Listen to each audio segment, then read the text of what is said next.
Punjabi radio USA ਸੁਣ ਰਹੇ ਸਾਰੇ ਹੀ ਮਾਣਯੋਗ ਅਤੇ ਸਤਿਕਾਰਤ ਸਰੋਤਿਆਂ ਨੂੰ ਬਹੁਤ ਹੀ ਪਿਆਰ ਸਤਿਕਾਰ ਸਹਿਤ ਦੋਨੋਂ ਜੋੜ ਕੇ ਨਿੱਘੀ ਜਿਹੀ ਸਤਿ ਸ੍ਰੀ ਅਕਾਲ ਸਭ ਨੂੰ ਜੀ ਆਇਆਂ ਨੂੰ ਆਖਦੇ ਹਾਂ। ਸੋ ਤੋਂ ਪ੍ਰੋਗਰਾਮ ਖਬਰ ਤੇ ਨਜ਼ਰ ਦੇ ਵਿੱਚ ਆਪ ਸਭ ਦਾ ਨਿੱਘਾ ਸਵਾਗਤ ਕਰਦੇ ਹਾਂ। ਮੇਰੇ ਨਾਲ ਪ੍ਰੋਗਰਾਮ ਖਬਰ ਤੇ ਨਜ਼ਰ ਦੇ ਵਿੱਚ ਇਸ ਟਾਈਮ ਜੁੜ ਚੁੱਕੇ ਨੇ ਮਿੰਟੂ ਗੁਰੂਸਰੀਆ ਜੀ ਮਲੋਟ ਸਟੂਡੀਓਜ਼ ਤੋਂ।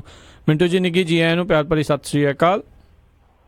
ਸ਼ੁਕਰੀਆ ਜੀ ਸਾਰਿਆਂ ਨੂੰ। ਸਤਿ ਸ਼੍ਰੀ ਅਕਾਲ। ਸਾਡੇ ਅੱਜ ਦੇ ਪ੍ਰੋਗਰਾਮ ਖਬਰ ਤੇ ਨਜ਼ਰ ਉਸ ਨੂੰ ਸਪਾਂਸਰ ਕਰਦੇ ਨੇ ਖਾਲਸਾ ਇੰਸ਼ੋਰੈਂਸ ਏਜੰਸੀ ਵਾਲੇ, ਜਿਨ੍ਹਾਂ ਦੇ ਕੋਲੋਂ ਤੁਸੀਂ ਹਰ ਇੱਕ ਤਰੀਕੇ ਦੀ ਇੰਸ਼ੋਰੈਂਸ ਕਰਵਾ ਸਕਦੇ ਹੋ। ਇੰਸ਼ੋਰੈਂਸ ਬਾਰੇ ਪਤਾ ਕਰਨ ਲਈ ਕਾਲ ਕਰੋ ਨੰਬਰ 408 272 2500 ਦੇ ਉੱਤੇ। ਇਸ ਦੇ ਨਾਲ ਕ੍ਰਿਸ਼ਨ ਧਨੋਤਾ ਯੂਨੀਵਰਸਿਟੀ ਤੋਂ, Mahinder Singh Manjit Kaur Takhar Modesto, Jaspal Singh Sacramento, Jassi Gill plumbing ਵਾਲੇ Bakersfield, principal Avtar Singh Pannu Bakersfield, Stone Creek Park ਵਾਲੇ ਸਾਰੇ ਹੀ ਬਜ਼ੁਰਗ Bakersfield, Jagtar Singh Anandpuri Union City, GN tyre and lube ਵਾਲੇ, ਜਿਨ੍ਹਾਂ ਦੇ ਕੋਲੋਂ ਤੁਸੀਂ truck wash, oil change, air ਬ੍ਰੇਕਾਂ ਦਾ ਕੰਮ ਕਰਵਾ ਸਕਦੇ ਹੋ। ਨਵੇਂ ਪੁਰਾਣੇ ਟਾਇਰ ਤੁਸੀਂ ਇਹਨਾਂ ਤੋਂ ਖਰੀਦ ਸਕਦੇ ਹੋ। 2 ਲੋਕੇਸ਼ਨਸ ਹਨ, ਸੈਂਟਾਨੈਲਾ ਅਤੇ ਮਡੇਰਾ ਦੇ ਵਿੱਚ। ਹੋਰ ਜਾਣਕਾਰੀ ਲਈ ਕਾਲ ਨਿੰਮਾ ਸਹੋਤਾ ਨੰਬਰ 209 277 1013 209 277 1013 ਦੇ ਉੱਤੇ। ਅਤੇ ਆਓ ਮਿੰਟੂ ਜੀ ਗੱਲਬਾਤ ਦਾ ਸਿਲਸਿਲਾ ਜਿਹੜਾ ਆ ਉਹ ਸ਼ੁਰੂ ਕਰਦੇ ਹਾਂ। ਉਨਾਵ ਰੇਪ ਤੋਂ ਬਾਅਦ ਹੁਣ ਕਹਿੰਦੇ ਕਨੂਆ ਗੈਂਗ ਰੇਪ ਨੇ ਪੂਰਾ ਮੁਲਕ ਹਿਲਾਇਆ। ਕਠੂਆ ਗੈਂਗ ਰੇਪ ਆ, ਕਠੂਆ ਦੇ ਵਿੱਚ ਹੋਇਆ ਜੀ। ਉਨਾਵ ਦੇ ਮਾਮਲੇ ਦੇ ਵਿੱਚ ਤੇ ਹੁਣ ਅੱਜ ਤਾਜ਼ਾ ਅਪਡੇਟ ਇਹ ਸੀ ਕਿ ਜਿਹੜਾ ਵਿਧਾਇਕ ਭਾਰਤੀ ਜਨਤਾ ਪਾਰਟੀ ਦਾ ਜਿੱਤੇ ਦੋਸ਼ ਲੱਗਦੇ ਸਨ ਗੈਂਗ ਰੇਪ ਦੇ, ਉਹਨੂੰ FIR ਦੇ ਵਿੱਚ ਨਾਮਜ਼ਦ ਕਰ ਲਿਆ ਗਿਆ, ਕਿਉਂਕਿ ਹਾਈ ਕੋਰਟ ਨੇ ਕਾਫੀ ਤਲਖ ਟਿੱਪਣੀਆਂ ਕੀਤੀਆਂ ਇਸ ਮਾਮਲੇ ਦੇ ਮੁਤਲਕ। ਮਾਮਲਾ ਜਿਹੜਾ ਉਹ ਫਿਰ ਇਹਨਾਂ CBI ਨੂੰ ਹੈਂਡਓਵਰ ਕਰ ਦਿੱਤਾ। ਪੁਲਿਸ ਨੇ ਆਪਣੀ ਜਾਨ ਬਚਾਉਣ ਲਈ ਉਸ ਵਿਧਾਇਕ ਨੂੰ ਇੱਕ ਵਾਰੀ FIR ਦੇ ਵਿੱਚ ਨਾਮਜ਼ਦ ਕੀਤਾ, ਜਿਸ ਤੇ ਇੱਕ ਮਾਈਨਰ ਲੜਕੀ ਨੇ ਬਲਾਤਕਾਰ ਦੇ ਦੋਸ਼ ਲਾਏ ਸੀ। ਪਰ ਆ ਜਿਹੜਾ ਕਠੂਆ ਵਾਲਾ ਗੈਂਗ ਰੇਪ ਆ, ਇਹ ਦਿਲ ਨੂੰ ਬਹੁਤ ਹੱਦ ਤੱਕ ਝੰਜੋੜ ਕੇ ਰੱਖ ਦਿੰਦਾ। ਮਸਲਾ ਇੱਥੇ ਇਹ ਸੀਗਾ ਕਿ 8 ਸਾਲ ਦੀ ਕੁੜੀ ਦੇ ਨਾਲ ਰੇਪ ਹੋਇਆ ਔਰ ਕਈ ਦਿਨ ਰੇਪ ਕੀਤਾ ਗਿਆ ਦਰਿੰਦਿਆਂ ਵੱਲੋਂ, ਵੈਸ਼ੀਆਂ ਵੱਲੋਂ, ਪਰ ਇੱਕ ਮੰਦਿਰ ਦੇ ਵਿੱਚ ਰੱਖ ਕੇ ਉਹਦੇ ਨਾਲ ਰੇਪ ਕੀਤਾ ਗਿਆ ਲਗਾਤਾਰ। ਕਹਾਣੀ ਇਹ ਸੀਗੀ ਸਿਰਫ ਕਿ ਇੱਕ ਮੁਸਲਮਾਨਾਂ ਦੇ ਵਿੱਚ ਚੱਕਰਵਰਤੀ ਕਬੀਲਾ ਹੁੰਦਾ ਬੱਕਰਵਾਲ, ਉਹ ਇੱਕ ਥਾਂ ਤੋਂ ਦੂਜੇ ਥਾਂ ਆਪਣੇ ਪਸ਼ੂ ਘੋੜੇ ਵਗੈਰਾ ਚਰਾਉਂਦੇ ਤੁਰੇ ਫਿਰਦੇ ਪੜਾਅ ਦਰ ਪੜਾਅ। ਰਸਾਨਾ ਪਿੰਡ ਦੇ ਵਿੱਚ ਆਏ ਸੀਗੇ, ਇੱਥੇ ਉਹ ਰਹਿੰਦੇ ਸੀ ਪਿਛਲੇ ਕਾਫੀ ਸਮੇਂ ਤੋਂ, ਕਿਰਾਂਦਾ ਇੱਥੇ ਕਾਫੀ ਸੀਗਾ। ਇਸੇ ਪਿੰਡ ਦਾ ਇੱਕ ਮੁੰਡਾ ਸੀਗਾ, ਐਬੀ ਮੁੰਡਾ ਸੀਗਾ, ਸਕੂਲ ਚੋਂ ਕੱਢਿਆ ਸੀਗਾ, ਉਹਦਾ ਝਗੜਾ ਇਹਨਾਂ ਦੇ ਨਾਲ ਹੋਇਆ ਕਿਉਂਕਿ ਇੱਥੇ ਦੇ ਜਿਹੜੇ ਕੁਛ ਲੋਕ ਸੀ ਕੱਟੜ ਪ੍ਰਵਿਰਤੀ ਦੇ ਲੋਕ, ਉਹ ਚਾਹੁੰਦੇ ਸਨ ਕਿ ਇਹ ਇੱਥੋਂ ਚਲੇ ਜਾਣ। ਉਹਦਾ ਕਾਰਨ ਇਹ ਸੀਗਾ ਕਿ ਮੁਸਲਮਾਨ। ਤਾਂ ਇਸੇ ਚੱਕਰ ਦੇ ਵਿੱਚ ਇੱਕ ਮੁੰਡਾ ਜਿਹੜਾ ਉਹ ਇਸ ਕਬੀਲੇ ਦੇ ਬੰਦਿਆਂ ਦੇ ਨਾਲ ਲੜਿਆ ਝਗੜਿਆ, ਕਿਉਂਕਿ ਉਹ ਬਹੁਤਾਤ ਦੇ ਵਿੱਚ ਸਨ ਉਸ ਸਮੇਂ ਨੂੰ। ਉਹਨਾਂ ਨੇ ਇਹਨੂੰ ਫੜ ਕੇ ਫਾਂਟਾ ਚਾੜ ਦਿੱਤਾ। ਇਹ ਦਿਲ ਦੇ ਵਿੱਚ ਖੁੰਦਕ ਰੱਖੀ ਬੈਠੇ ਸੀਗੇ। ਇੱਕ ਇਹਦਾ ਚਾਚਾ ਸੀ ਜਿਹੜਾ ਰਿਟਾਇਰਡ ਅਧਿਕਾਰੀ ਸੀ ਮਾਲ ਵਿਭਾਗ ਦੇ ਵਿੱਚੋਂ।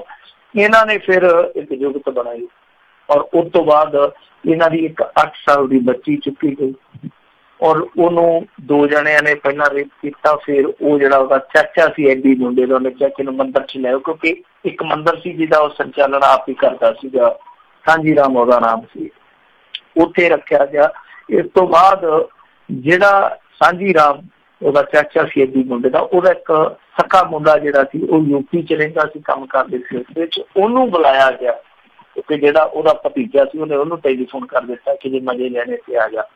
ਉਸ ਤੋਂ ਬਾਅਦ ਉਹ ਆਉਂਦਾ ਔਰ ਕਮਾਲ ਦੀ ਗੱਲ ਹੈ ਕਿ 2 ਪੁਲਿਸ ਵਾਲੇ ਜਿਹੜੇ ਆ ਉਹ ਵੀ ਇਸ ਖੇਡ 'ਚ ਸ਼ਾਮਲ ਹੋ ਜਾਂਦੇ ਆ, ਇਸ ਗੰਦੀ ਖੇਡ ਦੇ ਵਿੱਚ ਸ਼ਾਮਲ ਹੋ ਜਾਂਦੇ ਆ। ਮਰਨ ਤੋਂ ਪਹਿਲਾਂ ਵੀ, ਕੁੜੀ ਨੂੰ ਮਾਰਨ ਤੋਂ ਪਹਿਲਾਂ ਵੀ ਯਾਨੀ ਰੇਪ ਕੀਤਾ ਜਾਂਦਾ ਹੈ ਔਰ ਫਿਰ ਉਹਦੀ ਲਾਸ਼ ਸੁੱਟ ਦਿੱਤੀ ਜਾਂਦੀ ਹੈ। ਹਾਲਾਂਕਿ ਇਹ ਘਟਨਾ ਜਿਹੜੀ ਉਹ 10 ਜਨਵਰੀ ਦੀ ਹੈ, ਲਗਭਗ 10 ਜਨਵਰੀ ਦੇ ਆਸ-ਪਾਸ ਦੀ, ਕਿਉਂਕਿ ਇਹਨਾਂ ਨੇ ਮਾਮਲੇ ਨੂੰ ਦਬਾਈ ਰੱਖਿਆ। ਜਿਹੜਾ ਉੱਥੋਂ ਦਾ ਥਾਣੇਦਾਰ ਸੀਗਾ ਉਹ ਇਹਨਾਂ ਤੋਂ ਪੈਸੇ ਖਾ ਛੱਡਦਾ ਸੀਗਾ, ਕਰਦਾ ਕੁਛ ਹੈ ਨਹੀਂ ਸੀਗਾ।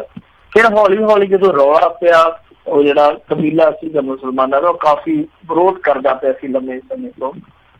ਥੋੜਾ ਸਮਾਂ ਪਹਿਲਾਂ PDP ਦੀ ਜਿਹੜੀ ਸਰਕਾਰ ਆ ਉਹ ਇਸ ਮਾਮਲੇ ਦੀ ਇਨਵੈਸਟੀਗੇਸ਼ਨ ਕ੍ਰਾਈਮ ਬ੍ਰਾਂਚ ਨੂੰ ਸੌਂਪਣ ਲਈ ਮਜਬੂਰ ਹੋ ਗਈ।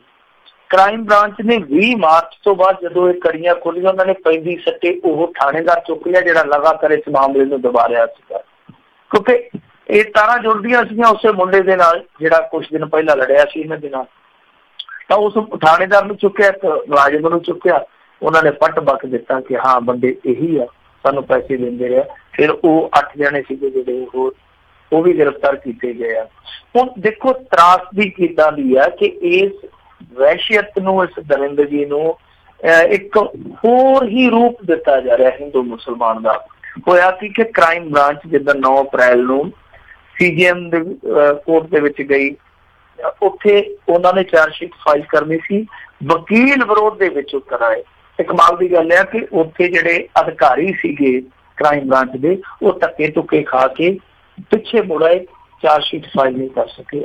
ਫਿਰ ਅਗਲੇ ਦਿਨ ਗਏ CJM ਨੂੰ, ਤੁਸੀਂ ਅੰਦਾਜ਼ਾ ਲਾ ਲਓ ਕਿ 6 ਘੰਟੇ ਲੱਗੇ ਉਹ ਰਿਪੋਰਟ ਰਿਸੀਵ ਕਰਨ ਦੇ, 6 ਘੰਟੇ।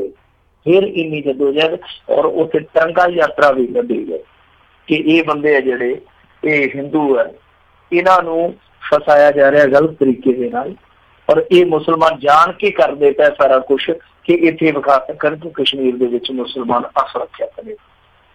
ਬੇਸ਼ਰਮੀ ਦੀ ਗੱਲ ਤੇ ਇਹ ਆ ਕਿ 2 ਮੰਤਰੀ PDP ਸਰਕਾਰ ਦੇ ਜਿਹੜੇ ਉਹ ਦੋਸ਼ੀਆਂ ਦੀ ਪਿੱਠ ਤੇ ਆ ਖਲੋਤੇ। ਔਰ ਇਹ ਤੋਂ ਵੀ ਬੇਸ਼ਰਮੀ ਵਾਲੀ ਗੱਲ ਇਹ ਆ ਕਿ ਜੋ ਉਸ ਮ੍ਰਿਤਕ ਬੱਚੀ ਦਾ ਕੇਸ ਲੜਦੀ ਪਈ ਆ ਇੱਕ ਵਕੀਲ ਸਾਹਿਬਾ, ਉਹਨੂੰ ਬਾਰ ਐਸੋਸੀਏਸ਼ਨ ਜਿਹੜੀ ਉੱਥੋਂ ਦੀ ਸਥਾਨਕ, ਉਹਦੇ ਕੁਛ ਵਕੀਲ ਤੇ ਜਿਹੜਾ ਹਾਈ ਕੋਰਟ ਦਾ ਬਾਰ ਐਸੋਸੀਏਸ਼ਨ ਦਾ ਜਿਹੜਾ ਪ੍ਰਧਾਨ ਆ, ਉਹ ਧਮਕੀਆਂ ਦੇਣ ਡਿਆ ਕਿ ਤੂੰ ਇਸ ਕੇਸ ਤੋਂ ਆਪਣੇ ਆਪ ਨੂੰ ਲਹਿਦਾ ਕਰ ਲਾ। ਦੇਖੋ ਕਿੰਨੀ ਸ਼ਰਮਨਾਕ ਗੱਲ ਆ। ਔਰ ਜਿਹੜਾ ਬਾਰ ਐਸੋਸੀਏਸ਼ਨ ਦਾ ਮੁਖੀ ਆ, ਹਾਈ ਕੋਰਟ ਬਾਰ ਐਸੋਸੀਏਸ਼ਨ ਦਾ, ਉਹ ਤੇ ਕਹਿੰਦਾ ਕਿ ਕੋਈ ਹਿੰਦੂ ਹੈ ਜਿਹੜਾ ਉਹ ਮੰਦਿਰ 'ਚ ਰੇਪ ਕਰ ਹੀ ਨਹੀਂ ਸਕਦਾ। ਸੋ ਇਹ ਹੁਣ ਇਸ ਤਰ੍ਹਾਂ ਦੀਆਂ ਦਲੀਲਾਂ ਦਿੱਤੀਆਂ ਜਾਂਦੀਆਂ ਨੇ। ਟੋਟਲੀ ਮੁੱਦਾ ਜਿਹੜਾ ਉਹ ਡਾਈਵਰਟ ਕਰ ਦਿੱਤਾ ਗਿਆ ਹਿੰਦੂ ਮੁਸਲਿਮ ਰੌਲੇ ਦੇ ਵਿੱਚ। ਤਾਂ ਉਸ ਸਮੇਂ ਜਦੋਂ ਇਹ ਤਿਰੰਗੇ ਫੜ ਕੇ ਤਿਰੰਗਾ ਯਾਤਰਾ ਕੱਢਦੇ ਪਏ ਸਨ, ਉਸ ਸਮੇਂ ਜਦੋਂ ਇਸ ਤਰ੍ਹਾਂ ਦੀਆਂ ਵਾਹੀਆਤ ਗੱਲਾਂ ਕਰਦੇ ਪਏ ਸਨ, ਕਿਸੇ ਨੇ ਨਹੀਂ ਪੁੱਛਿਆ, ਕਿਸੇ ਨੇ ਇਹ ਨਹੀਂ ਇਹਨਾਂ ਨੂੰ ਸਵਾਲ ਕੀਤਾ ਕਿ ਕੀ ਇਸ ਤਰ੍ਹਾਂ ਦੀ ਦਰਿੰਦਗੀ ਕਰਨ ਲਈ ਥਾਂ ਟਿਕਾਣੇ ਮਜ਼ਹਬ ਦੇਖੇ ਜਾਂਦੇ ਜਦੋਂ ਏਦਾਂ ਦੀ ਨਫ਼ਰਤ ਭਰੀ ਹੋਵੇ ਕਿਸੇ ਦੇ ਮਨ ਦੇ ਵਿੱਚ।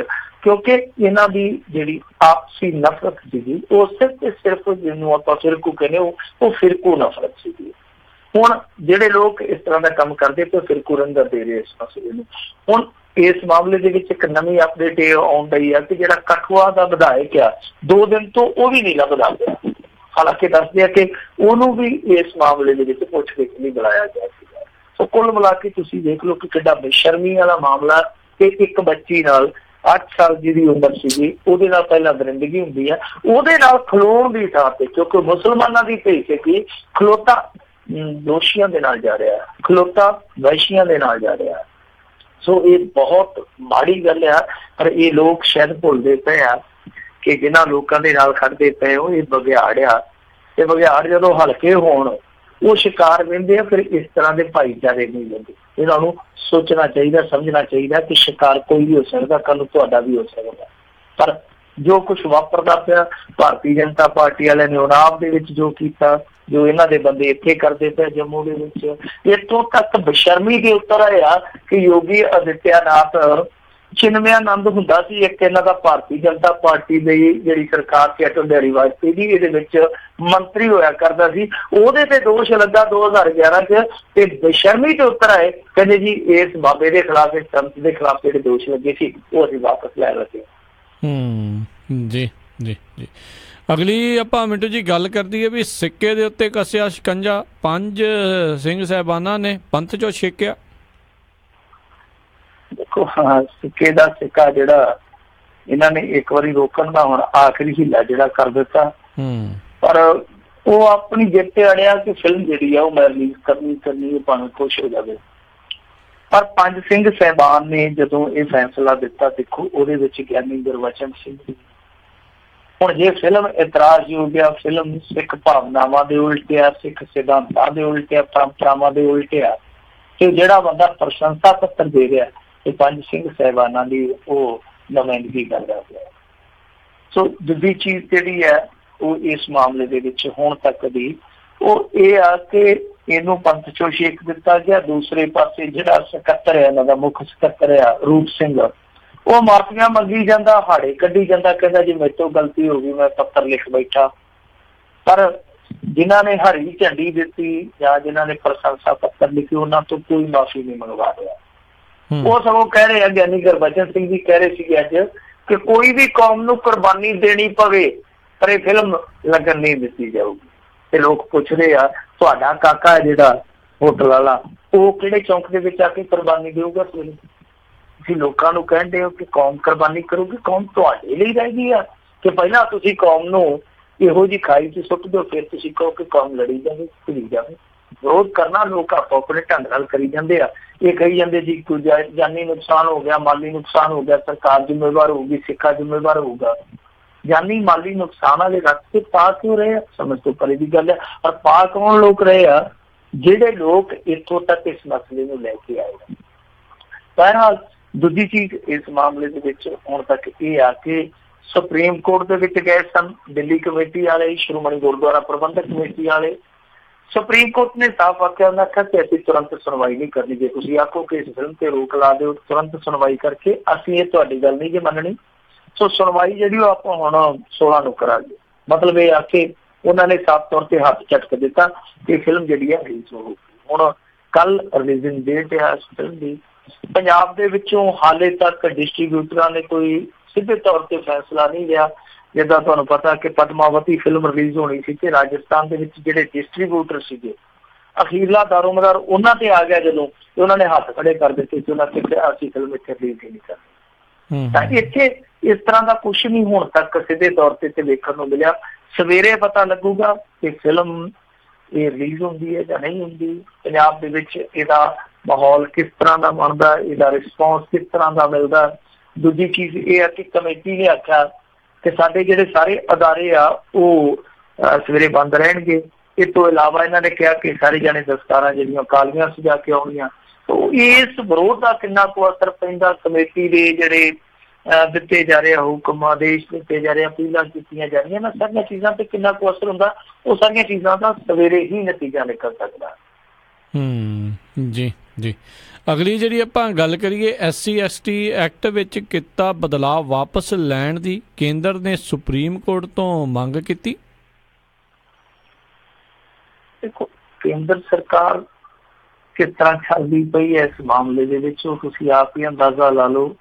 ਹੁਣ ਇਹ ਕਹਿੰਦੇ ਪਏ ਆ ਕੇਂਦਰ ਦੇ ਕੋਲ ਜਾ ਕੇ ਸੁਪਰੀਮ ਕੋਰਟ ਦੇ ਕੋਲ ਜਾ ਕੇ ਕਹਿੰਦੇ ਪਏ ਕੇਂਦਰ ਵਾਲੇ ਕਿ ਜਿਹੜਾ SC/ST ਐਕਟ ਆ ਜੋ ਇਹਦੇ ਚ ਤਬਦੀਲੀ ਕੀਤੀ ਹੈ ਸੁਪਰੀਮ ਕੋਰਟ ਨੇ ਆਪਣੇ ਪੱਧਰ ਤੇ, ਤਾਂ ਉਹ ਤਬਦੀਲੀ ਇਸ ਐਕਟ ਨੂੰ ਕਾਫੀ ਕਮਜ਼ੋਰ ਕਰ ਗਈ ਆ। ਸੋ ਲਿਹਾਜ਼ਾ ਜਿਹੜਾ ਉਹ ਬਦਲਾਅ ਕੀਤਾ ਗਿਆ ਸੀ ਉਸ ਬਦਲਾਅ ਨੂੰ ਵਾਪਸ ਲੈ ਲਿਆ ਜਾਵੇ। ਇਹਨਾਂ ਨੇ ਜਾ ਕੇ ਹੁਣ ਸੁਪਰੀਮ ਕੋਰਟ ਨੂੰ ਅਪੀਲ ਕੀਤੀ ਹੈ ਜਾਂ ਕਹੀਏ ਸੁਪਰੀਮ ਕੋਰਟ ਕੋਲੋਂ ਮੰਗ ਕੀਤੀ ਹੈ ਕਿ ਭਾਈ ਜਿਹੜਾ ਤੁਸੀਂ ਬਦਲਾਅ ਕੀਤਾ ਸੀ ਇਸ ਐਕਟ ਦੇ ਵਿੱਚ ਉਸ ਬਦਲਾਅ ਨੂੰ ਤੁਸੀਂ ਮੌਕੇ ਵਾਪਸ ਲੈ ਲਓ ਕਿਉਂਕਿ ਇਹਦੇ ਨਾਲ ਐਕਟ ਕਮਜ਼ੋਰ ਹੋ ਗਿਆ। ਖੈਰ ਇਹ ਉਹੀ ਕੇਂਦਰ ਸਰਕਾਰ ਆ ਜਿਹਨੇ 20 ਤਰੀਕ ਤੋਂ ਬਾਅਦ 2 ਅਪ੍ਰੈਲ ਤੱਕ 20 ਮਾਰਚ ਨੂੰ ਫੈਸਲਾ ਆਇਆ ਸੀਗਾ ਔਰ 20 ਤਰੀਕ ਤੋਂ ਲੈ ਕੇ 2 ਅਪ੍ਰੈਲ ਤੱਕ ਰਿਵੀਜ਼ਨ ਪਟੀਸ਼ਨ ਨਹੀਂ ਫਾਈਲ ਕੀਤੀ ਸੁਪਰੀਮ ਕੋਰਟ ਦੇ ਵਿੱਚ, ਯਾਨੀ ਦਿੱਲੀ 'ਚ ਬਹਿ ਕੇ ਦਿੱਲੀ 'ਚ ਜਾ ਕੇ ਰਿਵੀਜ਼ਨ ਪਟੀਸ਼ਨ ਫਾਈਲ ਨਹੀਂ ਕੀਤੀ। ਜੇ ਕਰ ਦਿੰਦੇ ਤੇ ਭਾਰਤ ਬੰਦ ਵਾਲਾ ਮਸਲਾ ਇੱਥੇ ਤੱਕ ਨਹੀਂ ਸੀ ਪਹੁੰਚਣਾ। ਉਸ ਤੋਂ ਬਾਅਦ ਇੱਕ ਹੋਰ ਕਾਲ ਆਈ ਬੰਦ ਦੀ, ਸ਼ਾਇਦ ਉਹ ਵੀ ਨਾ ਆਉਂਦੀ। ਖੈਰ ਦੂਜੀ ਚੀਜ਼ ਇਹਨਾਂ ਨੇ ਜਿਹੜੀ ਹੁਣ ਗੱਲ ਜਾ ਕੇ ਆਖੀ ਆ ਕਿ ਐਕਟ ਕਮਜ਼ੋਰ ਹੁੰਦਾ, ਪਰ ਇਹ ਉਹੀ ਲੋਕ ਆ ਜਿਨ੍ਹਾਂ ਨੇ ਆਪਣਾ ਇੱਕ ਕਮਜ਼ੋਰ ਵਕੀਲ ਅੱਜ ਤੇ ਇਹਨਾਂ ਦਾ ਜਿਹੜਾ ਸੋਲਿਸਿਟਰ ਜਨਰਲ ਸੀਗਾ ਉਹ ਆਪ ਗਿਆ ਵਾ, ਪਰ ਪਿਛਲੀ ਦਫਾ ਜਦੋਂ 20 ਮਾਰਚ ਵਾਲਾ ਫੈਸਲਾ ਆਉਣਾ ਸੀਗਾ ਉਦੋਂ ਇਹਨਾਂ ਨੇ ਆਪਣਾ ਐਡੀਸ਼ਨਲ ਸੋਲਿਸਿਟਰ ਜਨਰਲ ਭੇਜਿਆ ਮਨਿੰਦਰ ਸਿੰਘ, ਔਰ ਉਸ ਬੰਦੇ ਨੇ ਉਸ ਸਮੇਂ ਉੱਥੇ ਜਾ ਕੇ ਜਿਹੜੀ ਗੱਲ ਕਹੀ ਆ ਉਹ ਰਿਕਾਰਡ ਤੇ ਆ। ਇਹ ਗੱਲ ਕਹੀ ਆ ਕਿ ਦੇਖੋ ਜੀ ਸ਼ਿਕਾਇਤਾਂ ਝੂਠੀਆਂ ਆਉਂਦੀਆਂ, ਵਾਕਿਆ ਜੇ ਤੁਸੀਂ ਤੇ ਇਹਦੇ ਵਿੱਚ ਬਦਲਾਅ ਕੀਤਾ ਜਾ ਸਕਦਾ। ਸੋ ਇੱਕ ਵੇਲੇ ਜਾ ਕੇ ਕਹਿ ਕਿ ਇਸ ਐਕਟ ਦੇ ਵਿੱਚ ਇਸ ਤਰ੍ਹਾਂ ਦੀਆਂ ਜੇ ਤਬਦੀਲੀਆਂ ਕਰਨੀਆਂ ਵਾਜਬ ਸਮਝਦੀ ਹੈ ਕੋਰਟ ਤੇ ਕੀਤੀਆਂ ਜਾ ਸਕਦੀਆਂ, ਯਾਨੀ ਉਦੋਂ ਉੱਥੇ ਰੁਖ ਉਹੋ ਜਿਹਾ। ਹੁਣ ਜਦੋਂ SC/ST ਰੋਹ ਬਹੁਤ ਜ਼ਿਆਦਾ ਪੱਕਿਆ, ਹੁਣ ਇਹਨਾਂ ਨੇ ਯੂ ਟਰਨ ਲੈ ਲਿਆ। ਹੁਣ ਕਹਿੰਦੇ ਜੀ ਇਹਦੇ ਨਾਲ ਐਕਟ ਕਮਜ਼ੋਰ ਹੋ ਗਿਆ। ਪਰ ਸੁਣਨ ਦੇ ਵਿੱਚ ਇਹ ਆਉਂਦਾ ਪਿਆ ਜਿਹੜੀਆਂ ਉੱਥੋਂ ਪਰਦੇ ਦੇ ਪਿੱਛੋਂ ਕਸੂਆਂ ਸੁਣਨ ਨੂੰ ਮਿਲਦੀਆਂ ਉਹ ਇਹੋ ਆ ਕਿ ਇਹਨਾਂ ਨੂੰ ਖੁਦ ਪਤਾ, ਕੇਂਦਰ ਵਾਲਿਆਂ ਨੂੰ ਇਸ ਗੱਲ ਦਾ ਇਲਮ ਆ ਕਿ ਬਹੁਤ ਘੱਟ ਗੁੰਜਾਇਸ਼ ਆ ਕਿ ਸੁਪਰੀਮ ਕੋਰਟ ਆਪਣੇ ਪਹਿਲੇ ਫੈਸਲੇ ਨੂੰ ਬਦਲੂ, ਕਿਉਂਕਿ ਰਿਵੀਜ਼ਨ ਪਟੀਸ਼ਨ ਉਸੇ ਹੀ ਬੈਂਚ ਕੋਲ ਜਾ ਕੇ ਲੱਗਦੀ ਆ ਜਿਸ ਬੈਂਚ ਨੇ ਫੈਸਲਾ ਦਿੱਤਾ ਸੀ। ਤਾਂ ਇਹ ਵੀ ਫੈਸਲਾ ਜਿਹਨੇ ਸੁਣਾਇਆ ਸੀਗਾ ਬੈਂਚ ਨੇ, ਉਸੇ ਨੇ ਹੀ ਦੁਬਾਰਾ ਸੁਣਨਾ, ਤੇ ਉਹਨਾਂ ਨੇ ਤੇ ਤੁਰੰਤ ਆਪਣੇ ਉਸ ਬਦਲਾਅ ਤੇ ਰੋਕ ਵੀ ਨਹੀਂ ਸੀ ਲਾਈ। ਉਹਨਾਂ ਨੇ ਕਿਹਾ ਸੀਗਾ ਕਿ ਨਹੀਂ ਰੋਕ ਲਾਵਾਂਗੇ ਅਸੀਂ ਇਸ ਫੈਸਲੇ। ਸੋ ਲੱਗਦਾ ਇਹੋ ਹੀ ਆ ਕਿ ਇਹਨਾਂ ਨੂੰ ਉੱਥੋਂ ਸਫਲਤਾ ਨਹੀਂ ਮਿਲਣੀ। ਪਰ ਦੂਜੀ ਚੀਜ਼ ਜਿਹੜੀ ਸੁਣਨ ਦੇ ਵਿੱਚ ਆਉਂਦੀ ਪਈ ਆ ਕਿ ਸਰਕਾਰ ਇਸ ਮਾਮਲੇ ਤੇ ਤਿਆਰ ਹੋ ਚੁੱਕੀ ਹੈ, ਤਿਆਰੀ ਵੱਧ ਚੁੱਕੀ ਆ ਕਿ ਅਸੀਂ ਆਰਡੀਨੈਂਸ ਜਾਰੀ ਕਰ ਦੇਣਾ ਇਸ ਮਾਮਲੇ। ਮਤਲਬ ਇਹ ਹੋਇਆ ਕਿ ਆਪੇ ਹੀ ਸਾਰਾ ਕੁਛ ਹੈ ਜਿਹੜਾ ਉਹ ਕਰਾ ਦਿੱਤਾ ਗਿਆ। ਸੁਪਰੀਮ ਕੋਰਟ ਦੇ ਵਿੱਚ ਪਹਿਲਾਂ ਜਾ ਕੇ ਨਾਲ ਖੜ ਕੇ ਉਸ ਬਦਲਾਅ ਨੂੰ ਇਹਨਾਂ ਨੇ ਪ੍ਰਵਾਨ ਕਰ ਲਿਆ। ਹੁਣ ਆਰਡੀਨੈਂਸ ਲਿਆ ਕੇ ਇਹ SC ਐਕਟ ਜਿਹੜਾ ਐਕਟ ਬਦਲਿਆ ਗਿਆ, ਉਹਦੇ ਮੁਤਲਕ ਇਹ ਦਲਿਤਾਂ ਦੀ ਹਮਦਰਦੀ ਬਟੋਰਨ ਦਾ ਯਤਨ ਕਰਦੇ, ਜਿੱਦਾਂ ਇਹਨਾਂ ਨੇ 3 ਤਲਾਕ ਵਾਲੇ ਮੁੱਦੇ ਤੇ ਸਫਲਤਾਪੂਰਵਕ ਕਰ ਲਿਆ ਸੀ ਤਕਰੀਬਨ। ਸੋ ਉਹੋ ਜਿਹੀ ਖੇਡ ਇੱਕ ਵਾਰੀ ਫੇਰ ਭਾਰਤੀ ਜਨਤਾ ਪਾਰਟੀ ਖੇਡ ਸਕਦੀ ਆ, ਕਿਉਂਕਿ ਇਹਨਾਂ ਨੂੰ ਪਤਾ ਕਿ ਉਸੇ ਬੈਂਚ ਕੋਲੋਂ ਬਦਲਵਾਂ ਫੈਸਲਾ ਹੋਣਾ ਜਿਹੜਾ ਉਹਦੀ ਗੁੰਜਾਇਸ਼ ਬੜੀ ਘੱਟ ਆ। ਤਾਂ ਉਸ ਸੂਰਤ ਦੇ ਵਿੱਚ ਅਸੀਂ ਜੇ ਆਰਡੀਨੈਂਸ ਲੈ ਆਉਂਦੇ ਹਾਂ ਦਲਿਤਾਂ ਦੇ ਹੱਕ ਦੇ ਵਿੱਚ, ਤਾਂ ਜੋ ਇੱਕ ਪ੍ਰਚਾਰ ਕੀਤਾ ਜਾਂਦਾ ਕਿ ਭਾਰਤੀ ਜਨਤਾ ਪਾਰਟੀ ਦਲਿਤਾਂ ਦੀ ਵਿਰੋਧੀ ਪਾਰਟੀ ਹੈ, ਦਲਿਤਾਂ ਦੀ ਹਿੱਤਕਾਰੀ ਪਾਰਟੀ ਨੇ, ਤਾਂ ਉਸ ਚੀਜ਼ ਤੋਂ ਕੁਛ ਹੱਦ ਤੱਕ ਅਸੀਂ ਛੁਟਕਾਰਾ ਪਾ ਸਕਦੇ। ਜੀ ਜੀ। ਅਗਲੀ ਮਿੰਟ 'ਚ ਗੱਲ ਕਰਦੇ, ਚੋਣ ਕਮਿਸ਼ਨ ਨੇ ਸੁਪਰੀਮ ਕੋਰਟ ਨੂੰ ਕਿਹਾ ਵੀ ਚੋਣ ਸੁਧਾਰਾਂ ਦੇ ਜਿਹੜੇ ਨਿਯਮਾਂ ਦੀ ਤਾਕਤ ਸਾਨੂੰ ਦਿਓ। ਦੇਖੋ, ਇਹਨਾਂ ਨੇ ਜਾ ਕੇ ਹਲਫਨਾਮਾ ਦਾਖਲ ਕੀਤਾ, ਕਾਫੀ ਉੱਥੇ ਨਾ ਸੁਣਵਾਈ ਹੋ ਰਹੀ ਆ, ਬੜੀ ਦਿਲਚਸਪ ਸੁਣਵਾਈ ਹੋ ਰਹੀ ਹੈ। ਕਾਫੀ ਮੈਂ ਕਹੂੰਗਾ ਕਿ ਦਿਲਚਸਪ ਹੈ ਸੁਣਵਾਈ ਚੋਣ ਸੁਧਾਰਾਂ ਨੂੰ ਲੈ ਕੇ, ਕਿਉਂਕਿ ਪਿੱਛੇ ਜੇ ਤੁਹਾਨੂੰ ਯਾਦ ਹੋਣਾ, ਸ਼ਾਇਦ ਤੁਸੀਂ ਉਹ ਖਬਰ ਪੜ੍ਹੀ ਹੋਣੀ ਹੈ, ਚੋਣ ਕਮਿਸ਼ਨ ਨੇ ਜਾ ਕੇ ਖੁਦ ਸੁਪਰੀਮ ਕੋਰਟ ਦੇ ਵਿੱਚ ਇੱਕ ਹਲਫਨਾਮਾ ਦਾਇਰ ਕੀਤਾ ਸੀ ਔਰ ਇਹ ਕਿਹਾ ਸੀਗਾ ਕਿ ਜੋ ਲੋਕ ਇੱਕ ਥਾਂ ਤੋਂ ਵੱਧ ਇੱਕੋ ਵੇਲੇ ਚੋਣ ਲੜਦੇ ਆ ਉਹਨਾਂ ਨੂੰ ਰੋਕਿਆ ਜਾਣਾ ਚਾਹੀਦਾ। ਸੋ ਇਹ ਖੁਦ ਚੋਣ ਕਮਿਸ਼ਨ ਨੇ ਕਿਹਾ ਸੀਗਾ ਜਾ ਕੇ ਕਿ ਇਹ ਜਿਹੜੀਆਂ ਇੱਕ ਤੋਂ ਵੱਧ ਸੀਟਾਂ ਲੜੀਆਂ ਜਾਂਦੀਆਂ ਇੱਕੋ ਉਮੀਦਵਾਰ ਵੱਲੋਂ ਇੱਕੋ ਵੇਲੇ, ਇਹਨਾਂ ਤੇ ਰੋਕ ਲੱਗਣੀ ਚਾਹੀਦੀ ਹੈ। ਹੁਣ ਇਹ ਜਿਹੜੀ ਸੁਣਵਾਈ ਚੱਲਦੀ ਪਈ ਆ, ਇਹਦੇ ਵਿੱਚ ਇੱਕ ਇਹਨਾਂ ਨੇ ਨਵਾਂ ਹਲਫਨਾਮਾ ਜਾ ਕੇ ਦਾਇਰ ਕੀਤਾ। ਉਸ ਹਲਫਨਾਮੇ ਦੇ ਵਿੱਚ ਇਹਨਾਂ ਨੇ ਮੰਗ ਕੀਤੀ ਆ ਕਿ ਜੋ ਚੋਣਾਂ ਦੇ ਨਾਲ ਜੁੜੇ ਸੁਧਾਰ ਆ, ਉਹਨਾਂ ਲਈ ਜੋ ਨਿਯਮ ਬਣਾਏ ਜਾਂਦੇ ਆ, ਉਹਨਾਂ ਦੀਆਂ ਜਿਹੜੀਆਂ ਸਾਰੀਆਂ ਸ਼ਕਤੀਆਂ ਨਿਯਮ ਬਣਾਉਣ ਦੀਆਂ, ਉਹ ਸਾਰੀਆਂ ਸ਼ਕਤੀਆਂ ਚੋਣ ਕਮਿਸ਼ਨ ਕੋਲ ਹੋਣੀਆਂ ਚਾਹੀਦੀਆਂ। ਭਾਵ ਇਹ ਆ ਕਿ ਜੋ ਅੱਗੇ ਸ਼ਕਤੀਆਂ ਨੇ ਜਿਹੜੀਆਂ ਉਹ ਸਾਰੀਆਂ ਕੇਂਦਰ ਦੇ ਹੱਥ ਵਿੱਚ ਆ। ਮਤਲਬ ਕਿ ਚੋਣ ਸੁਧਾਰਾਂ ਲਈ ਜੋ ਵੀ ਕਾਨੂੰਨ ਬਣਾਉਣਾ, ਕਾਇਦਾ ਬਣਾਉਣਾ, ਕੋਈ ਵੀ ਨਵਾਂ ਨੇਮ ਲਿਆਉਣਾ, ਤਾਂ ਉਹ ਸਾਰਾ ਦਾ ਸਾਰਾ ਅਖਤਿਆਰ ਹੈ ਜਿਹੜਾ ਉਹ ਕੇਂਦਰ ਦੇ ਹੱਥ ਆ। ਇਹ ਕਹਿੰਦੇ ਆ ਕਿ ਸਾਨੂੰ ਇੱਕ ਤੇ ਇਹ ਸ਼ਕਤੀਆਂ ਦਿੱਤੀਆਂ ਜਾਣੀਆਂ ਚਾਹੀਦੀਆਂ ਕਿ ਅਸੀਂ ਚੋਣ ਸੁਧਾਰਾਂ ਦੇ ਸੰਬੰਧ ਦੇ ਵਿੱਚ ਜੋ ਵੀ ਵਾਜਬ ਜਾਣੀਏ, ਜੋ ਵੀ ਅਸੀਂ ਸਹੀ ਦੇਖੀਏ, ਉਹ ਅਸੀਂ ਨੇਮ ਕਾਇਦੇ ਬਣਾ ਸਕੀਏ। ਸਾਡੇ ਕੋਲ ਇਹ ਸ਼ਕਤੀ ਹੋਣੀ ਚਾਹੀਦੀ ਹੈ। ਦੂਸਰਾ ਇਹ ਆ ਕਿ ਸਾਡਾ ਸੈਕਟਰੀਏਟ ਜਿਹੜਾ ਉਹ ਅਲੱਗ ਹੋਣਾ ਚਾਹੀਦਾ, ਜਿੱਦਾਂ ਸੁਪਰੀਮ ਕੋਰਟ ਦਾ ਹੈ ਜਾਂ ਕਹਿ ਗਿਆ। ਇਹਨਾਂ ਦੇ ਜਿਹੜੇ ਆਪਣੇ ਅਲੱਗ ਸੈਕਟਰੀਏਟ ਹੈਗੇ ਆ, ਜਿੱਦਾਂ ਉਦਾਂ ਸਾਨੂੰ ਵੀ ਇੱਕ ਆਪਣਾ ਅਲੱਗ ਸੈਕਟਰੀਏਟ ਦਿੱਤਾ ਜਾਣਾ ਚਾਹੀਦਾ। ਤੀਜੀ ਚੀਜ਼ ਜਿਹੜੀ ਇਹਨਾਂ ਨੇ ਕਹੀ ਆ ਉਹ ਕਾਫੀ ਦਿਲਚਸਪ ਆ। ਇਹ ਕਹਿੰਦੇ ਆ ਕਿ ਦੇਖੋ, ਜਿਹੜੀਆਂ ਸਾਡੇ ਇੱਥੋਂ ਦੀਆਂ 3 ਮਜ਼ਬੂਤ ਸ਼ਕਤੀਆਂ ਨੇ ਚੋਣ ਕਮਿਸ਼ਨ ਦੀਆਂ, ਉਹਦੇ ਵਿੱਚ ਇੱਕ ਜਿਹੜਾ ਮੁੱਖ ਚੋਣ ਕਮਿਸ਼ਨਰ ਆ, 2 ਜਿਹੜੇ ਚੋਣ ਕਮਿਸ਼ਨਰ ਆ। ਹੁਣ ਜਿਹੜਾ ਮੁੱਖ ਚੋਣ ਕਮਿਸ਼ਨਰ ਆ, ਉਹਦੀ ਤੇ ਜੱਜ ਜਿੰਨੀ ਪਾਵਰ ਆ, ਚਾਹੇ ਹਾਈ ਕੋਰਟ ਆ ਚਾਹੇ ਸੁਪਰੀਮ ਕੋਰਟ ਆ, ਜਸਟਿਸ ਦੇ ਬਰਾਬਰ ਪਾਵਰ ਆ, ਕਿਉਂਕਿ ਉਹਨੂੰ ਮਹਾਦੋਸ਼ ਤੋਂ ਬਿਨਾਂ ਨਹੀਂ ਲਾਇਆ ਜਾ ਸਕਦਾ। ਜਿੱਦਾਂ ਕਿ ਜਸਟਿਸ ਨੂੰ ਗੱਦੀ ਤੋਂ ਲਾਉਣ ਲਈ, ਉਹਦੀ ਸੀਟ ਤੋਂ ਉਠਾਉਣ ਲਈ ਮਹਾਦੋਸ਼ ਲਿਆਉਣਾ ਪੈਂਦਾ, ਤਾਂ ਉਹਦਾ ਠੀਕ ਹੈ ਕਿ ਜਿਹੜਾ ਮੁੱਖ ਚੋਣ ਕਮਿਸ਼ਨਰ ਆ ਉਹਨੂੰ ਲਾਉਣ ਵਾਸਤੇ ਤਾਂ ਮਹਾਦੋਸ਼ ਲਿਆਉਣ ਦਾ ਪ੍ਰਬੰਧ ਹੈ ਕਿ ਘੱਟੋ ਘੱਟ ਮਹਾਦੋਸ਼ ਲਿਆਂਦਾ ਜਾਊਗਾ। ਪਰ ਜਿਹੜੇ ਦੂਸਰੇ ਸਹਾਇਕ ਚੋਣ ਕਮਿਸ਼ਨਰ ਨੇ, ਉਹ ਜਿਹੜੇ 2 ਆ, ਉਹ ਬਿਲਕੁਲ ਮੁੱਖ ਚੋਣ ਕਮਿਸ਼ਨਰ ਦੇ ਸਾਹਮਣੇ ਸ਼ਕਤੀ ਦੇ ਮਾਮਲੇ 'ਚ ਬਿਲਕੁਲ ਢਿੱਲੇ ਢਾਲੇ ਆ। ਯਾਨੀ ਇਹਨਾਂ ਦੀ ਵੀ ਜਿਹੜੀ ਸ਼ਕਤੀ ਆ ਉਹ ਬਰੋਬਰ ਕੀਤੀ ਜਾਵੇ। ਸੋ ਇਹ ਕਾਫੀ ਇਹਨਾਂ ਨੇ ਵਧੀਆ ਅਹਿਮ ਨੁਕਤੇ ਆ ਜਿਹੜੇ ਜਾ ਕੇ ਉਹ ਸੁਪਰੀਮ ਕੋਰਟ 'ਚ ਚੁੱਕੇ ਆ। ਹੁਣ ਦੇਖੋ ਇਸ ਮਸਲੇ ਤੇ ਕੀ ਅੱਗੇ ਨਿਕਲਦਾ। ਪ੍ਰੋਬਲਮ ਤੇ ਇਹ ਆ ਕਿ ਦੇਖੋ ਜੇ ਸ਼ਕਤੀਆਂ ਇਸਤੇਮਾਲ ਕਰਨੀਆਂ ਹੋਣ, ਸ਼ਕਤੀਆਂ ਤੇ ਹੁਣ ਵੀ ਹੈਗੀਆਂ ਨੇ, ਪਰ ਸ਼ਕਤੀ ਇਹਨਾਂ ਦੀ ਤੇ ਇੱਥੇ ਵਿਚਾਰੀ ਜਾ ਕੇ ਫਸ ਜਾਂਦੀ ਹੈ ਜਾਲ 'ਚ ਕਸੂਤੀ ਕਿ ਹਿਮਾਚਲ ਤੇ ਗੁਜਰਾਤ 'ਚ ਚੋਣ ਇਕੱਠੀ ਹੋਣੀ ਸੀਗੀ, ਸਾਰਾ ਕੁਝ ਪ੍ਰਬੰਧ ਹੋਇਆ ਪਿਆ ਸੀਗਾ ਤੇ ਡੇਟ ਵੀ ਨਹੀਂ ਸੀ ਐਲਾਨ ਸਕੇ। ਤੇ ਕਈ ਦਿਨ ਇੰਤਜ਼ਾਰ ਕਰਦੇ ਰਹੇ ਕਿ ਮੋਦੀ ਸਾਹਿਬ ਉੱਥੇ ਪੈਸਾ ਪੂਸਾ ਸੁੱਟ ਆਉਣ, ਉਸ ਤੋਂ ਬਾਅਦ ਡੇਟ ਐਲਾਨਾਂਗੇ। ਅਖਤਿਆਰਾਂ ਦੀ ਗੱਲ, ਅਧਿਕਾਰਾਂ ਦੀ ਗੱਲ ਉਹ ਤੇ ਬਾਅਦ ਦੀ ਆ ਨਾ। ਜਿਹੜੀ ਚੋਣ ਦੀ ਤਰੀਕ ਐਲਾਨਣੀ ਹੈ, ਚੋਣ ਕਮਿਸ਼ਨ ਤੇ ਵਿਚਾਰਾ ਆਪਦੀ ਮਰਜ਼ੀ ਨਾਲ ਤਰੀਕ ਐਲਾਨਣ ਤੋਂ ਵੀ ਡਰਦਾ ਪਿਆ। ਫਿਰ ਦੂਜੀ ਚੀਜ਼ ਉਹ ਤੁਸੀਂ ਦੇਖੀ ਹੋਣੀ ਹੈ, ਜਿੱਦਣ ਕਰਨਾਟਕ ਇਲੈਕਸ਼ਨ ਦਾ ਐਲਾਨ ਹੋਇਆ ਸੀਗਾ ਤੇ ਜਿਹੜਾ ਇਹਨਾਂ ਦਾ IT ਸੈੱਲ ਦਾ ਹੈਡ ਆ ਮਾਲਵੀਆ, ਉਹ ਪਹਿਲਾਂ ਹੀ ਕਹੀ ਜਾਂਦਾ ਸੀਗਾ ਕਿ ਇੰਨੀ ਤਰੀਕ ਨੂੰ ਇਲੈਕਸ਼ਨ ਹੋਣਾ ਤੇ ਇੰਨੀ ਤਰੀਕ ਨੂੰ ਨਤੀਜੇ ਆਉਣੇ। ਵਾਕਿਆ ਜਦੋਂ 1 ਘੰਟੇ ਬਾਅਦ 1.5 ਘੰਟੇ ਬਾਅਦ ਇਹਨਾਂ ਨੇ ਅਨਾਊਂਸਮੈਂਟ ਕੀਤੀ ਕਿ ਇਲੈਕਸ਼ਨ ਇੰਨੀ ਤਰੀਕ ਨੂੰ ਹੋਣੇ ਆ, ਤੇ ਲੋਕੀ ਕਹਿੰਦੇ ਸੀ ਸਾਨੂੰ ਤੇ ਉਸ ਖਬਰੀ ਨੇ ਪਹਿਲਾਂ ਹੀ ਦੱਸ ਦਿੱਤੀ ਆ, ਜਿਸ ਖਬਰੀ ਤੱਕ ਖਬਰਾਂ ਤੁਹਾਡੇ ਸ਼ਾਇਦ ਬੰਦੇ ਨੇ ਪਹੁੰਚਾ ਦਿੱਤੀਆਂ ਸੀ ਪਹਿਲਾਂ। ਯਾਨੀ ਚੋਣ ਕਮਿਸ਼ਨ ਆਪਣਾ ਰੁਤਬਾ ਜਿਹੜਾ ਉਹ ਲਗਾਤਾਰ ਆਪ ਹੀ ਘਟਾਉਂਦਾ ਗਿਆ। ਅੱਜ ਨੌਬਤ ਇਹ ਆ ਗਈ ਆ, ਉਹਨੂੰ ਸੁਪਰੀਮ ਕੋਰਟ ਦੇ ਵਿੱਚ ਜਾ ਕੇ ਗੁਹਾਰ ਲਾਉਣੀ ਪੈ ਰਹੀ ਹੈ ਕਿ ਸਾਨੂੰ ਸਾਡੇ ਅਧਿਕਾਰ ਜਿਹੜੇ ਆ ਵਧਾ ਕੇ ਦਿੱਤੇ ਜਾਣ। ਪਰ ਰੌਲਾ ਤੇ ਇਹ ਆ ਕਿ ਵਧਾ ਕੇ ਦੇਣ ਦਾ ਫਾਇਦਾ ਤਾਂ ਹੀ ਆ ਨਾ ਜੇ ਉਹਨੂੰ ਤੁਸੀਂ ਸਹੀ ਢੰਗ ਨਾਲ ਇਸਤੇਮਾਲ ਕਰੋਗੇ। ਜੇ ਏਦਾਂ ਹੀ ਰਹਿਣਾ, ਪਿੰਜਰੇ ਦੇ ਤੋਤੇ ਰਹਿਣਾ ਤੇ ਜੋ ਮਰਜ਼ੀ ਕਰ ਲਓ। ਸਿੱਧੇ ਤੌਰ ਤੇ ਅੱਜ ਇੱਕ ਗੱਲ ਜਿਹੜੀ ਆ ਉਹ ਇਹਨਾਂ ਨੇ ਤਸਲੀਮ ਕਰ ਲਈ ਆ, ਉਹ ਮੰਨ ਲਈ ਆ ਕਿ ਰਾਜਨੀਤਿਕ ਦਖਲ ਤੋਂ ਇਹ ਦੁਖੀ ਆ, ਪਰ ਦੁਖੀ ਹੋਣ ਦੇ ਬਾਵਜੂਦ ਇਹ ਰਾਜਨੀਤੀ ਦੀ ਸੇਵਾ ਜਿਹੜੀ ਖੂਬ ਕਰਦੇ ਆ। ਜੀ ਜੀ। ਅਗਲੀ ਜਿਹੜੀ ਆਪਾਂ ਗੱਲ ਕਰਦੇ ਹਾਂ ਮਿੰਟੂ ਜੀ, ਵੀ ਕਰਜ਼ਾ ਮਾਫੀ ਸਮਾਗਮ ਦੇ ਵਿੱਚ ਕੈਪਟਨ ਖੁਦ ਨਹੀਂ ਪੁੱਜਾ। ਕੈਪਟਨ ਅਮਰਿੰਦਰ ਸਿੰਘ ਦੀ ਹਾਜ਼ਰੀ 'ਚ ਉਹੀ ਜਾਖੜ ਆਇਆ ਜਿਹੜਾ ਕੱਲ ਜਾਖੜ ਇਹਨਾਂ ਨੇ ਬੇਰੰਗ ਚਿੱਠੀ ਵਾਂਗੂ ਉੱਥੋਂ ਪਰਤਾਇਆ। ਉਹ ਆਇਆ, ਉਹਨੇ ਇਸ ਸਾਰੇ ਸਮਾਗਮ ਦੀ ਪ੍ਰਧਾਨਗੀ ਕੀਤੀ ਆ। ਕੈਪਟਨ ਅਮਰਿੰਦਰ ਸਿੰਘ ਦੀ ਜਿਹੜੀ ਕੁਰਸੀ ਸੀ ਉਹ ਉੱਥੇ ਖਾਲੀ ਖੜਕਦੀ ਰਹੀ ਆ, ਕੋਈ ਨਹੀਂ ਆਇਆ। ਹੁਣ ਇਹ ਜਿਹੜਾ ਸਮਾਗਮ ਸੀਗਾ, ਇਹ ਕਰਜ਼ਾ ਮਾਫੀ ਦਾ ਜਿਹੜਾ ਇਹ ਪੜਾਅ ਚੱਲਦਾ ਪਿਆ ਸੀ, ਉਸ ਪੜਾਅ ਦੀ ਇਹ ਆਖਰੀ ਕੜੀ ਸੀਗੀ ਜਿਹੜੀ ਅੱਜ ਸੰਗਰੂਰ ਦੇ ਵਿੱਚ ਆਯੋਜਿਤ ਕੀਤੀ ਗਈ ਸੀ। ਇਸ ਸਮਾਗਮ ਦੇ ਵਿੱਚ ਕੈਪਟਨ ਅਮਰਿੰਦਰ ਸਿੰਘ ਨੇ ਆਉਣਾ ਸੀ। ਅੱਗੇ ਜਿਹੜੇ 3 ਸਮਾਗਮ ਹੋਏ, 3 ਦੇ ਵਿੱਚ ਪਹੁੰਚਿਆ ਸੀ, ਪਰ ਐਤਕੀ ਦੱਸਦੇ ਆ ਕਿ ਨਹੀਂ ਪਹੁੰਚਿਆ। ਹਾਲਾਂਕਿ ਲੋਕ ਜਦੋਂ ਉੱਠ ਕੇ ਤੁਰ ਲੱਗਦੇ ਸੀ, ਕਹਿੰਦੇ ਸੀ ਕਿ ਕੈਪਟਨ ਇੱਥੇ ਆ ਗਿਆ, ਕੈਪਟਨ ਉੱਥੇ ਆ ਗਿਆ।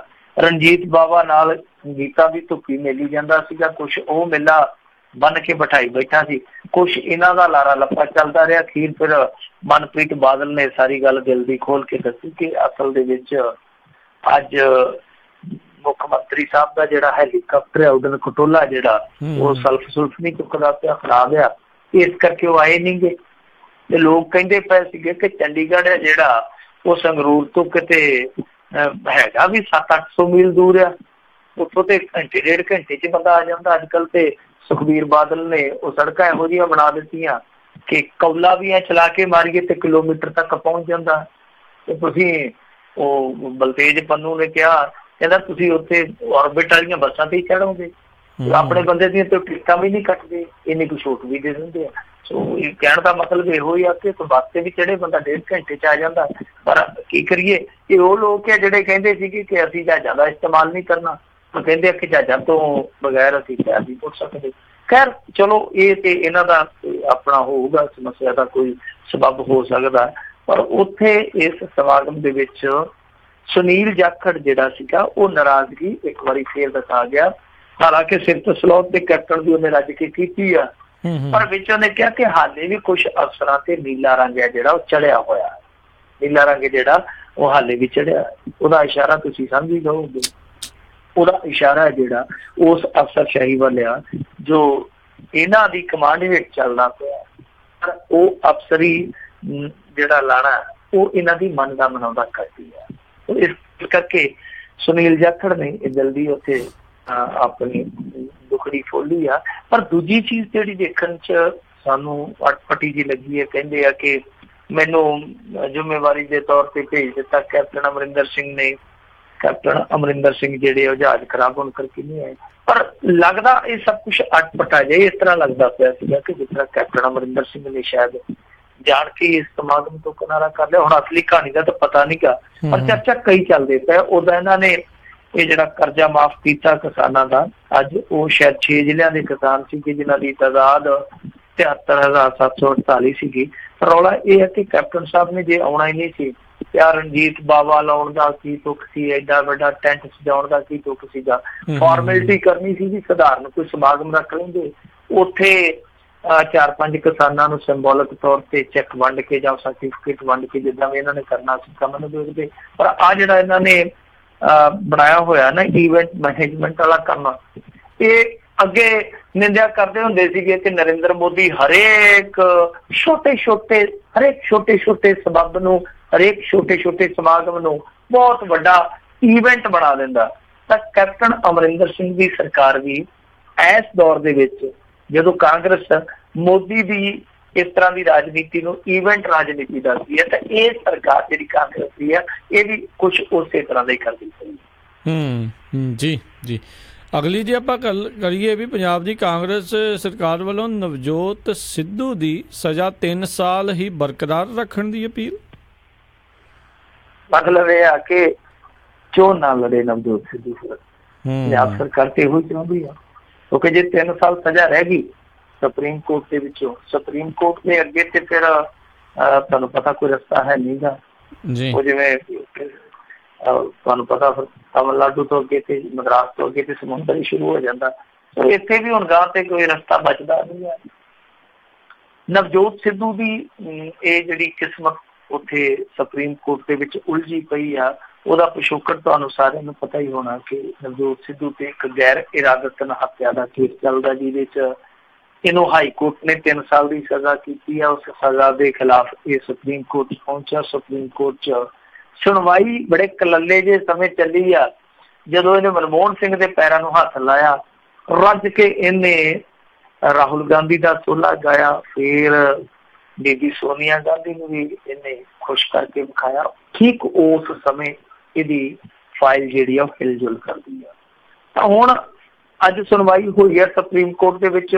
ਜਿਹੜਾ ਪੀੜਤ ਪਰਿਵਾਰ ਆ, ਪੀੜਤ ਪਰਿਵਾਰ ਨੇ ਮੰਗ ਕੀਤੀ ਆ ਕਿ ਨਵਜੋਤ ਸਿੱਧੂ ਦੀ ਜਿਹੜੀ ਸਜ਼ਾ ਉਹ ਵਧਾ ਕੇ ਕੀਤੀ ਜਾਵੇ, ਯਾਨੀ 3 ਸਾਲ ਸਜ਼ਾ ਜਿਹੜੀ ਉਹ ਘੱਟ ਸਜ਼ਾ ਉਹ ਵਧਾਈ ਜਾਣੀ ਚਾਹੀਦੀ ਆ। ਅੱਜ ਕੱਲ ਨਵਜੋਤ ਸਿੱਧੂ ਦੀ ਇੱਕ ਵੀਡੀਓ ਜਿਹੜੀ ਕਿ ਇੱਕ ਇੰਟਰਵਿਊ ਦਿੱਤੀ ਸੀ ਉਹਨੇ ਇੱਕ ਟੈਲੀਵਿਜ਼ਨ ਚੈਨਲ ਨੂੰ, ਉਹ ਵੀ ਬਹੁਤ ਜ਼ਿਆਦਾ ਵਾਇਰਲ ਹੋਈ ਪਈ ਆ। ਉਹਨੂੰ ਵੀ ਦੱਸਦੇ ਆ ਕਿ ਇਸ ਪੀੜਤ ਪਰਿਵਾਰ ਨੇ ਹਾਸਲ ਕਰਕੇ ਸਬੂਤ ਵਜੋਂ ਵਰਤਣ ਦਾ ਯਤਨ ਕੀਤਾ। ਉਸ ਵੀਡੀਓ ਦੇ ਵਿੱਚ ਨਵਜੋਤ ਸਿੱਧੂ ਖੁਦ ਕਹਿੰਦਾ ਪਿਆ ਕਿ ਹਾਂ ਮੈਂ ਝਗੜਿਆ ਸੀ ਉਸ ਬੰਦੇ ਨਾਲ ਤੇ ਮੈਂ ਉਹਨੂੰ ਕੁੱਟਿਆ ਮਾਰਿਆ। ਸੋ ਇਸ ਤਰ੍ਹਾਂ ਦੀਆਂ ਗੱਲਾਂ ਕਰਦਾ ਨਵਜੋਤ ਸਿੱਧੂ। ਤੋ ਇਹ ਹੁਣ ਸਰਕਾਰ ਨੇ ਜਾ ਕੇ ਉੱਥੇ ਆਪਣਾ ਰੁਖ ਰੱਖਿਆ, ਸਪਸ਼ਟ ਕੀਤਾ ਉੱਥੇ। ਇਹ ਕਹਿੰਦੇ ਆ ਕਿ ਜੀ 3 ਸਾਲ ਦੀ ਉਹੀ ਸਜ਼ਾ ਰਹਿਣੀ ਚਾਹੀਦੀ। ਯਾਨੀ ਜਿਹੜਾ ਪੀੜਤ ਪਰਿਵਾਰ ਆ, ਪੀੜਤ ਪਰਿਵਾਰ ਕਹਿੰਦਾ ਕਿ ਸਜ਼ਾ ਵਧਾ ਕੇ ਹੋਣੀ ਚਾਹੀਦੀ ਹੈ, ਪਰ ਪੰਜਾਬ ਸਰਕਾਰ ਇਸ ਗੱਲ ਨਾਲ ਸਹਿਮਤ ਹੈ ਕਿ ਜਿੰਨੀ ਕੁ ਦਿੱਤੀ ਆ ਸਜ਼ਾ, ਉਨੀ ਕੁ ਸਜ਼ਾ ਜਿਹੜੀ ਆ ਉਹ ਬਰਕਰਾਰ ਰਹਿਣੀ ਚਾਹੀਦੀ ਹੈ। ਤੇ ਜੇ ਬਰਕਰਾਰ ਵੀ ਰਹਿ ਜਾਂਦੀ, ਮੰਨ ਲਓ ਸਰਕਾਰ ਦੀ ਗੱਲ ਸੁਪਰੀਮ ਕੋਰਟ ਮੰਨ ਲੈਂਦੀ ਆ, ਤਾਂ 3 ਸਾਲ ਦੀ ਸਜ਼ਾ ਫਿਰ ਇਹਨੂੰ ਚੋਣ ਲੜਨ ਤੋਂ ਮਨਾ ਕਰ ਦਿੱਤਾ ਜਾਊਗਾ। ਨਵਜੋਤ ਸਿੱਧੂ ਦਾ ਜਿਹੜਾ ਸਿਆਸੀ ਕੈਰੀਅਰ ਹੈ ਉਹ ਇਸ ਗੱਲ ਤੇ ਹੀ ਨਿਰਭਰ ਕਰਦਾ ਹੈ ਕਿ ਸੁਪਰੀਮ ਕੋਰਟ ਇਹਨੂੰ ਜੇ ਬਰੀ ਕਰ ਦਿੰਦੀ ਹੈ ਤੇ ਗੱਲ ਖਤਮ ਆ। ਜੇ ਸੁਪਰੀਮ ਕੋਰਟ ਸਜ਼ਾ ਇੰਨੀ ਦੀ ਇੰਨੀ ਰੱਖ ਦਿੰਦੀ ਹੈ ਤਾਂ ਫਿਰ ਨਵਜੋਤ ਸਿੱਧੂ ਕਿਸ ਤਰ੍ਹਾਂ ਸਭ ਚੋਂ ਨਿਕਲੂਗਾ। ਇੱਕ ਤੇ ਉਹਨੂੰ ਜੇਲ੍ਹ ਜਾਣਾ ਪੈ ਸਕਦਾ, ਦੂਸਰਾ ਇੱਕ ਜਿਹੜਾ ਉਹਦਾ ਸਿਆਸੀ ਕੈਰੀਅਰ ਹੈ ਉਹ ਦਾਅ ਤੇ ਲੱਗ ਜਾਂਦਾ। ਜੀ ਅਗਲੀ ਜਿਹੜੀ ਆਪਾਂ ਗੱਲ ਕਰਦੇ ਜਾਂਦੇ ਵੀ ਢੱਡਰੀਆਂ ਵਾਲੇ ਦੇ ਉੱਤੇ ਜਿਹੜੇ ਹਮਲੇ ਦੌਰਾਨ ਕਤਲ ਕੇਸ 'ਚ ਫਸੇ 7 ਮੁਲਾਜ਼ਮਾਂ ਨੂੰ ਨਹੀਂ ਮਿਲੀ ਜ਼ਮਾਨਤ। ਜਿਹੜੇ 7 ਮੁਲਜ਼ਮ ਸਨ ਇਹ ਉਦੋਂ ਤੋਂ ਹੀ ਜ਼ਮਾਨਤ ਦੀ ਟਰਾਈ ਕਰਦੇ ਪਏ, ਜ਼ਮਾਨਤ ਮਿਲੀ ਨਹੀਂ ਹੈ। ਤਾਂ ਹੁਣ ਇਹਨਾਂ ਨੇ ਸੈਸ਼ਨ ਕੋਰਟ ਦੇ ਵਿੱਚ ਪਹੁੰਚ ਕੀਤੀ ਸੀ ਕਿ ਸੈਸ਼ਨ ਕੋਰਟ ਨੇ ਇਹਨਾਂ ਨੂੰ ਜ਼ਮਾਨਤ ਦੇਣ ਤੋਂ ਇਨਕਾਰ ਕਰ ਦਿੱਤਾ। ਇਹਦਾ ਮਤਲਬ ਆ ਕਿ ਹੁਣ ਉਹਨਾਂ ਦੇ ਕੋਲ ਆਪਸ਼ਨ ਹੈ ਜਿਹੜਾ ਉਹ ਰਹਿ ਗਿਆ ਹਾਈ ਕੋਰਟ ਜਾਂ ਸੁਪਰੀਮ ਕੋਰਟ ਦਾ। ਸੈਸ਼ਨ ਕੋਰਟ ਨੇ ਜ਼ਮਾਨਤ ਨਹੀਂ ਦਿੱਤੀ ਕਿਉਂਕਿ ਮੇਰੇ ਖਿਆਲ ਦੇ ਨਾਲ ਕੁਛ ਵੀ ਟਰਾਈ ਕੀਤੀ ਸੀ ਤੇ ਨਹੀਂ ਦਿੱਤੀ ਗਈ। ਤਾਂ ਹੁਣ ਇਹ ਹਾਈ ਕੋਰਟ 'ਚ ਜਾ ਸਕਦੇ ਜਾਂ ਸੁਪਰੀਮ ਕੋਰਟ 'ਚ ਜਾ ਸਕਦੇ ਆ। ਪਰ ਇਹਨਾਂ ਦੀ ਜਿਹੜੀ ਜ਼ਮਾਨਤ ਖਾਰਜ ਹੋਈ ਆ ਉਹ ਇਸ ਗਰਾਊਂਡ ਤੇ ਖਾਰਜ ਹੋਈ ਆ ਕਿਉਂਕਿ ਇੱਕ ਤੇ ਇਹਨਾਂ ਮਾਮਲਿਆਂ 'ਚ ਹਾਲੇ ਗਵਾਹੀਆਂ ਨਹੀਂ ਹੋਈਆਂ, ਗਵਾਹੀਆਂ ਸ਼ੁਰੂ ਨਹੀਂ ਹੋਈਆਂ, ਗਵਾਹੀਆਂ ਹੋਣੀਆਂ ਤੇ ਦੂਰ ਦੀ ਗੱਲ ਆ। ਦੂਜੀ ਚੀਜ਼ ਇਹ ਆ ਕਿ ਇਹਨਾਂ ਦੇ ਵਕੀਲ ਨੇ ਤਰਕ ਦਿੱਤਾ ਕਿ ਰਣਜੀਤ ਸਿੰਘ ਢੱਡਰੀਆਂ ਵਾਲੇ ਤੇ ਜਿਹੜਾ ਖਤਰਾ ਸੀਗਾ ਉਹ ਤੇ ਅੱਗੇ ਨਾਲ ਹੋਰ ਵਧਿਆ ਪਿਆ।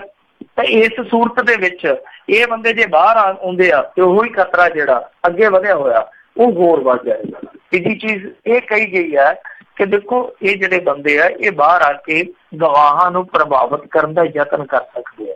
ਸੋ ਇਸ ਕਰਕੇ ਇਹਨਾਂ ਨੂੰ ਜ਼ਮਾਨਤ ਨਾ ਦਿੱਤੀ ਜਾਵੇ। ਕੋਰਟ ਨੇ, ਅਦਾਲਤ ਨੇ ਇਹਨਾਂ ਦਲੀਲਾਂ ਨੂੰ ਸਹੀ ਮੰਨਿਆ, ਇਹਨਾਂ ਦਲੀਲਾਂ ਦੇ ਨਾਲ ਸਹਿਮਤ ਹੁੰਦਿਆਂ ਇਹਨਾਂ ਸਾਰਿਆਂ ਦੀ ਜਿਹੜੀ ਬੇਲ ਐਪਲੀਕੇਸ਼ਨ ਉਹ ਰੱਦ ਕਰ ਦਿੱਤੀ ਆ। ਕੁੱਲ ਇਹ ਜਿਹੜੇ ਆ ਉਹ 7 ਮੁਲਜ਼ਮ ਹਨ। ਜੀ ਜੀ, ਤੇ ਮਿੰਟੂ ਜੀ ਬਹੁਤ ਬਹੁਤ ਤੁਹਾਡਾ ਧੰਨਵਾਦ, ਤੁਸੀਂ ਸਾਡੇ ਨਾਲ ਜੁੜੇ, ਇਹਨਾਂ ਖਬਰਾਂ ਬਾਰੇ ਸਾਨੂੰ ਵਿਸਤਾਰ ਜਾਣਕਾਰੀ ਦਿੱਤੀਆਂ। ਅਗਲੀ ਵਾਰ ਤੱਕ ਲਈ ਤੁਹਾਡਾ ਬਹੁਤ ਬਹੁਤ ਧੰਨਵਾਦ, ਮਿਹਰਬਾਨੀ, ਸਤਿ ਸ਼੍ਰੀ ਅਕਾਲ। ਸਤਿ ਸ਼੍ਰੀ ਅਕਾਲ। ਇਸ ਤੋਂ ਇੱਥੇ ਹੀ ਸਾਡਾ ਅੱਜ ਦਾ ਇਹ ਪ੍ਰੋਗਰਾਮ ਸਮਾਪਤ ਹੈ। ਮਿਲਾਂਗੇ ਤੁਹਾਨੂੰ ਸਾਰਿਆਂ ਨੂੰ ਅਗਲੀ ਵਾਰ, ਉਦੋਂ ਤੱਕ ਲਈ ਇਜਾਜ਼ਤ ਦਿਓ। ਤੁਹਾਨੂੰ ਸਾਰਿਆਂ ਨੂੰ ਬਹੁਤ ਪਿਆਰ ਸਤਿਕਾਰ ਸਤਿ ਨਿੱਕੀ ਜੀ, ਸਤਿ ਸ਼੍ਰੀ ਅਕਾਲ। ਜਿਉਂਦੇ ਵਾਸਤੇ ਰਹੋ, ਹੱਸਦੇ ਖੇਲਦੇ ਰਹੋ, ਸੁਣਦੇ ਰਹੋ ਪੰਜਾਬੀ ਰੇਡੀਓ USA।